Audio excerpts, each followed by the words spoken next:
Pachypodium Lamerei. This was an oddball multi-trunk, multi-stem single trunk that I got way back 20 years ago and did some experimental carving on them.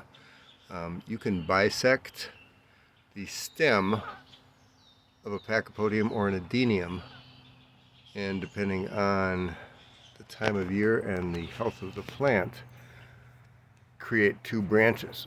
This one I kept way too dry for the period of time after the stems were bisected, which you can see, whoops, right there is one that didn't make it, and that's the section that didn't make it.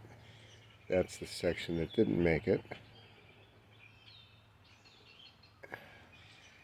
And as the bisected sections didn't grow, the stem grew completely and healed in, oddly, and this has never been fed, only been kept wick watered on a sunny windowsill. And these rocks are slag material from Lindbush Roses, which is a 100,000 square foot greenhouse out in Plymouth that fuels all of their greenhouses with waste wood. And I thought they were cool, and they were piled up on the side of the road, and they have that crazy cool lava look. The Monoadenium shows a beautiful color when it's blushing. These are ripple leaf jades, which are just starting to root. Calanchos, ripple leaf jades, common jades, and you can see little baby budlets in there.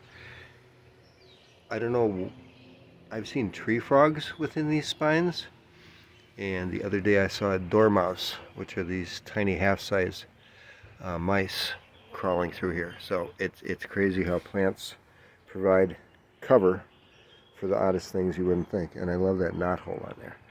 That was an initial pruning that then grew into that, which grew that. That's a carve. None of the bisected stems took on this one. And the other time that I did it going into fall as it was dormancy, and it rotted from the top.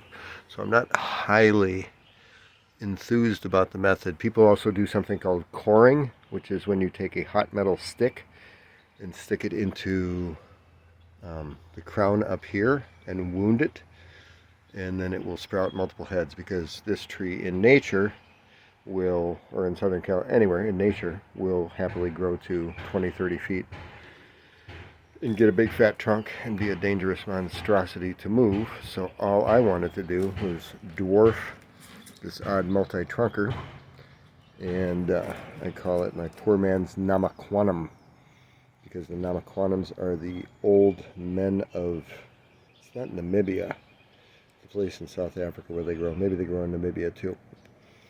So I'm kind of happy with it after all this time, and this has honestly not been repotted for 10 plus years. It's been on the wick watering. That's a water reservoir below it.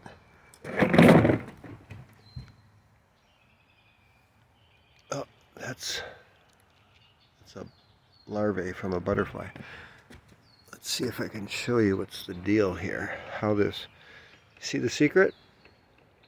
That black are cable ties, and those are cable ties, and so this all got cinched down with the cable ties 10 years ago, so that this impossible level of top heaviness can stay intact. And on other plantings I've used rocks to counterweight the top heaviness of them, but on this one it is what it is, and it's kind of fun, and only one of its kind. And I'm Alan from Green Canvas Interiorscape, and I suggest filling your space with art, life, and nature. And I'm seeking sunny sills and sunny spaces to enhance with plants. I've been in business since the 90s, and I love doing creative succulent bonsais that don't exist elsewhere. The reason I do the wick watering is because when I initially installed bonsai trees in restaurants at the old Origami and I'd try to top water and keep up with watering. The water would run off and make a mess. And I thought, what the heck? How am I going to deal with this? I can't stop in 3 times a week to water things. So I found capillary felt matting. And it's an old technique from African violet growers and other folks too.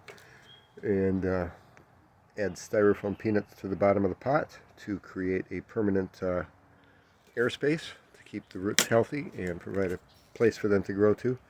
In periods of rain, we've had 2 kind of dry summers in a row, and these guys go outside in the summer, but in the winter, anyway, if it rains excessively in the summer, these can stay soaking wet for a month and a half at a time with no downside. And when you go to unpot the creation, or if the pot tips over, which happens to me way too often, you'll see that the roots have penetrated into the styrofoam peanuts in search of air, which is a pretty nifty result. Anyway, thanks for looking. Bye-bye.